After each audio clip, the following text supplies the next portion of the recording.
This movie wasn't very good in my opinion, but the ending honestly made it worth it. So there's these bunch of these girls that live at a sorority, plus their sorority owner or whatever. I don't really know that much about college stuff. Um and the gag is that she's like very Christian, but she drinks alcohol and cusses like a sailor all the time. Um they get a lot of phone calls throughout the movie that get increasingly weird. Um, they state that off screen they have previously dealt with this guy. That he's getting weirder now. He's adding more stuff. He kills one person and they spend like the entire movie looking for a character that we know is dead, and they never even find her because the movie ends with her still dead in the attic. So I thought that was really pointless. I guess it kind of works, but it was really dumb. This one character discovers a body in the attic, and instead of like climbing back down the attic, she like turns around and faces the killer and gets killed. The killer didn't really make any noises. She didn't know he was up there still or whatever. I guess she wanted to look to see if he was up there. I don't know what the hell she was doing. It's a very weird kill. Um then, they try and make you think it's the boyfriend even though they literally give him an alibi in the movie.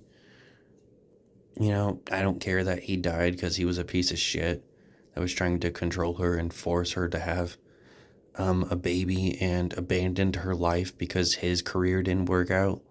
Just such a fucking douche, just a terrible person. But they had said earlier in the movie that he had been there during one of the calls, so it couldn't have been him.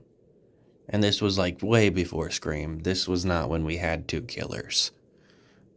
Um, that changed the genre a lot.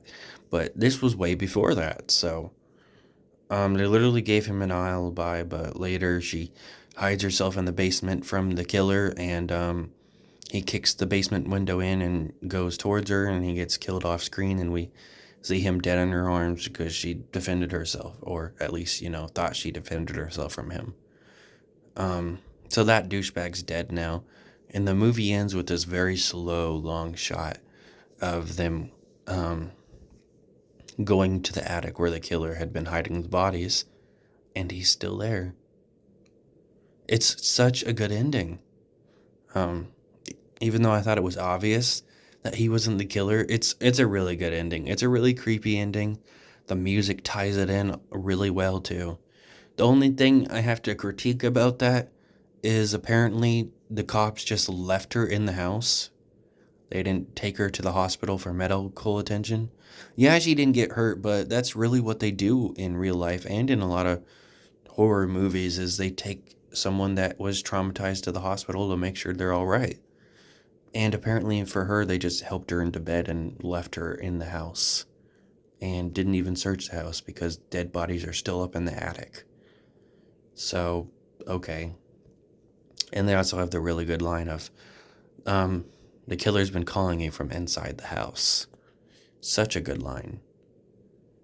Too bad the remake was really terrible. I'm gonna watch the other remake too, but I haven't gotten to reviewing the remake yet. I'm just now reviewing this and I've already seen one of the remakes.